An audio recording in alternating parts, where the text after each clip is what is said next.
Halo semuanya, bertemu lagi dengan channel Tukang Tracing. Oke, untuk video kali ini sesuai dengan judul, aku akan membahas tentang harga murah pada sebuah desain. Nah, ini menarik banget ya, karena banyak yang misah-misuh lantaran ada orang yang buka jasa desain tapi harganya sangat murah gitu. Jadi bisa dibilang, wah yang kayak gini nih yang hancurin pasar gitu, wah yang kayak gini nih yang hancurin harga gitu, gitulah pokoknya. Jadi kayak seolah-olah kita yang memang memasang harga yang lebih mahal dari harga tersebut merasa tersaingi gitu ya. Nah, kita akan bedah kenapa faktor orang mau kasih harga murah. Oke.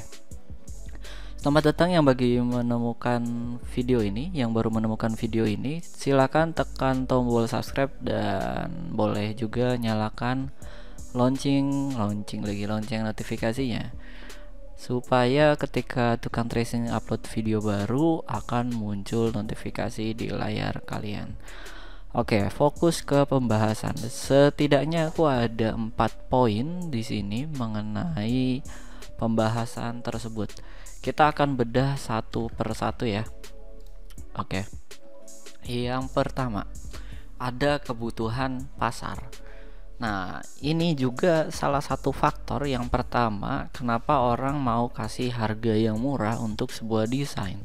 Itu karena kebutuhan pasarnya yang memang dari segi konsumennya itu mencari desain-desain yang murah gitu. Jadi memang agak sensitif untuk membicarakan hal ini, tapi memang realitanya seperti itu gitu ya. Jadi memang ada orang yang baru, biasanya tipe customer yang dia nih baru memakai jasa desain, kebetulan ketemunya yang buka jasa desain yang murah.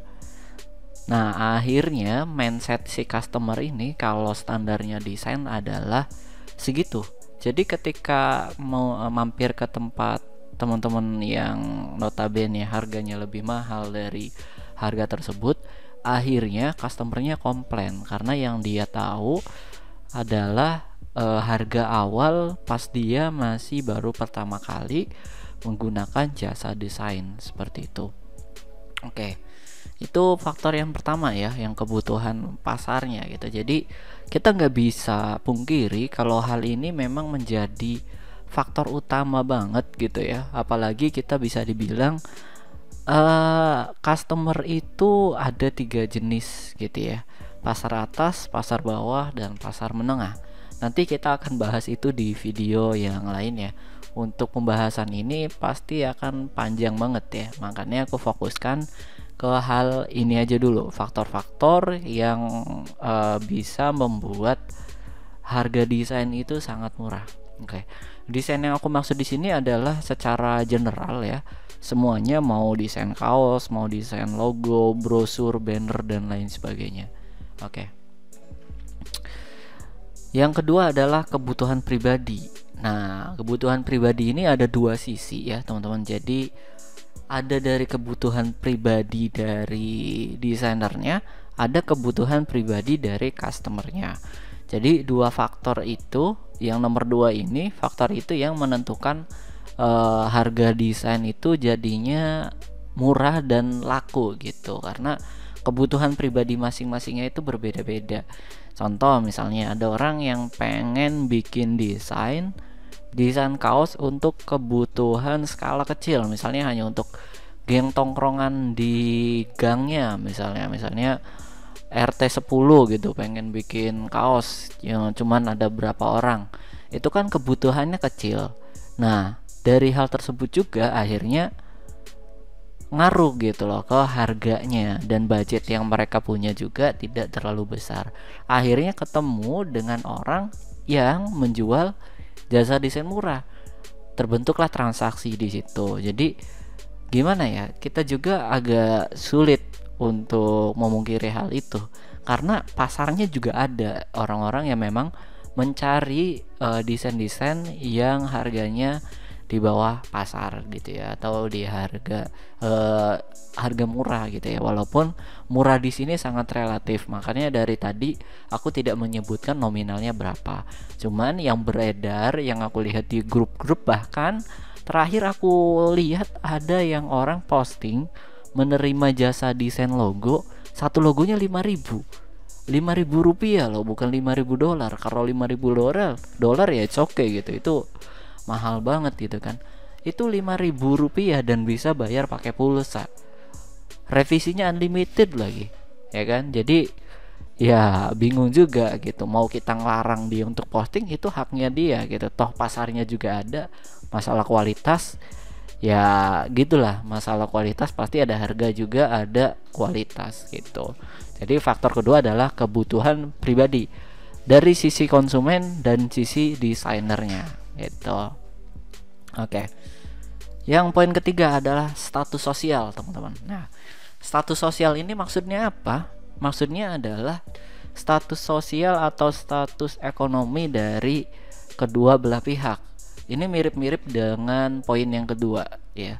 Status sosial dari posisi si penyedia jasa atau desainernya ini, kenapa dia jual jasa desain sangat murah?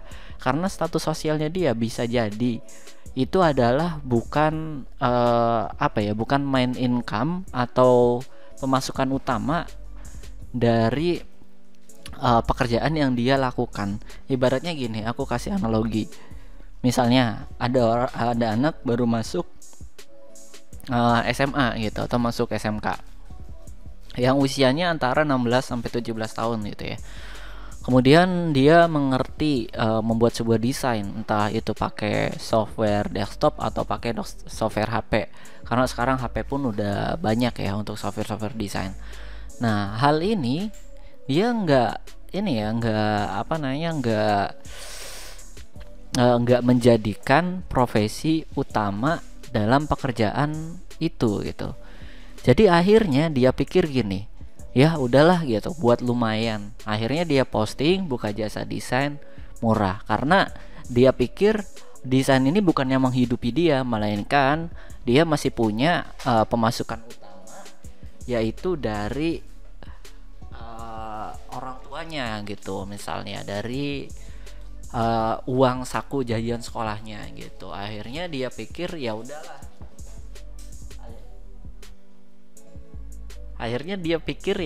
Daripada gimana, akhirnya dia buka jasa desain aja murah gitu, dengan tujuan lumayan buat nambah-nambahin uang jajan. Akhirnya dia nggak pikirin tuh untuk hal-hal kedepannya gitu. Jadi ya udah, buka harga 5.000 per desain pun menurut dia ya it's okay gitu. Ada yang beli ya oke, kalau nggak ada yang beli juga ya nggak apa-apa, dia masih bisa hidup dan masih bisa punya pendapatan dari uang sakunya itu ya. Status sosial maksudnya. Kemudian yang kedua mungkin bisa jadi dari pendapatan rata-rata lingkungannya gitu. Karena kan gimana ya, per daerah ini untuk masalah pendapatan setiap orang itu kan beda-beda.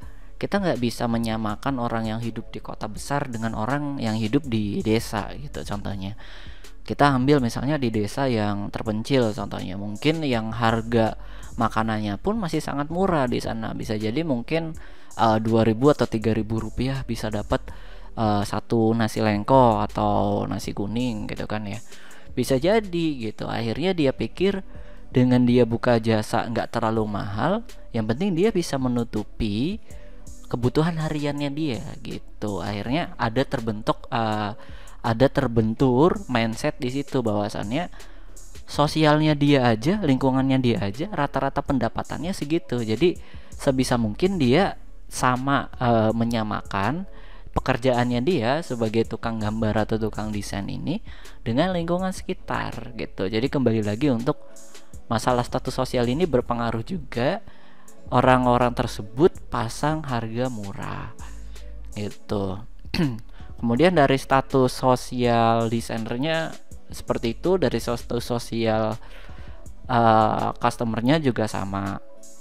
Bisa jadi customernya memang orang daerah yang notabene dia tidak apa ya, tidak memikirkan tentang banyak hal. Akhirnya dia taunya jasa desain segini, jasa desain murah gitu. Akhirnya ya pasarnya ada gitu, dan uh, tetap terjadi transaksi di sana gitu. Kemudian untuk poin keempat adalah tujuan. Nah, tujuan yang aku maksud ini adalah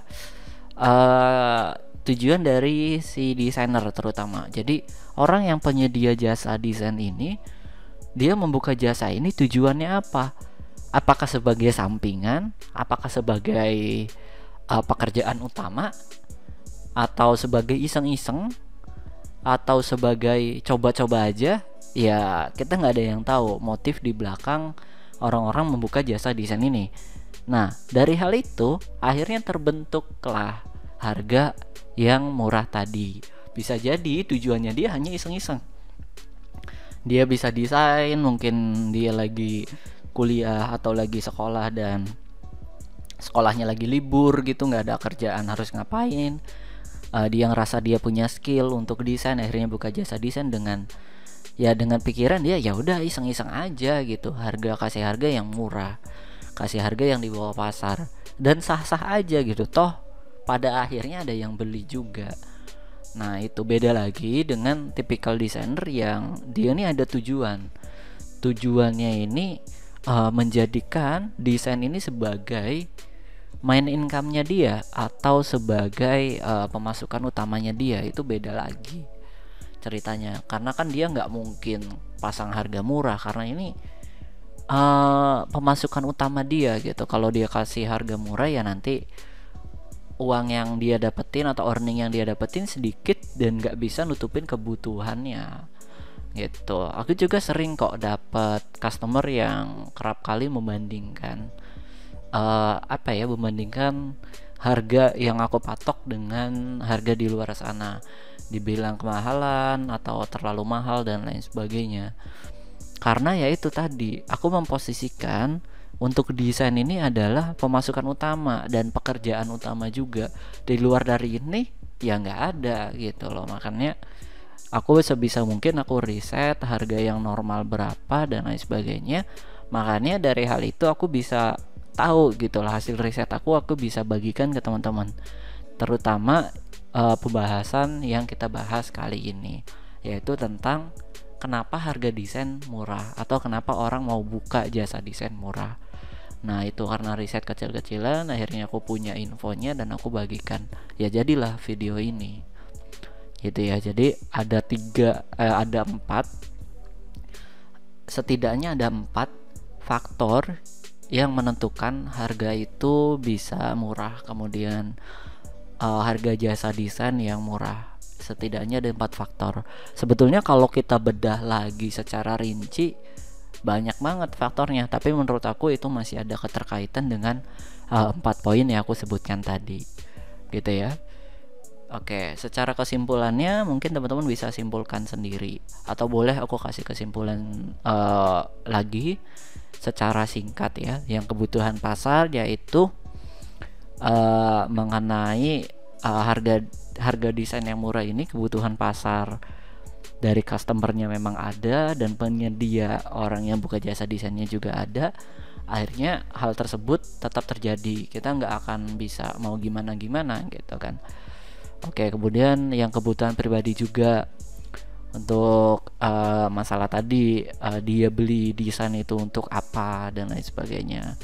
Kemudian status sosial ini meliputi posisi dia nih siapa gitu, apakah dia anak SMA yang baru memulai buka jasa desain, atau bisa juga anak SMP yang baru mulai jasa desain, atau bisa juga orang yang bahkan lagi waktu kosong iseng-iseng buka jasa desain, bisa juga itu masuk ke status sosialnya dia. Dan yang keempat, tujuan dia, apakah dari desain ini iseng-iseng, apakah sampingan, apakah jadi kebutuhan atau pemasukan utamanya dia, kurang lebih seperti itu. Nah lantas bagaimana caranya kita bisa bersaing dengan harga yang murah gitu? Gimana ya caranya? Nah, untuk itu nanti kita ketemu lagi di video selanjutnya aja. Aku akan buat beberapa poin yang aku akan jelaskan mirip-mirip dengan video ini. Apa yang kita lakukan untuk menanggulangi harga murah, kurang lebih topiknya seperti itu. Oke, itu aja dulu yang bisa aku bahas di video kali ini. Kalau ada yang kurang atau ada yang lebih, teman-teman bisa ketikkan aja di kolom komentar ya. Nanti kita bisa diskusi di sana, atau ada yang mau menambahi silahkan juga sih. Oke, sampai bertemu di video selanjutnya. Terima kasih.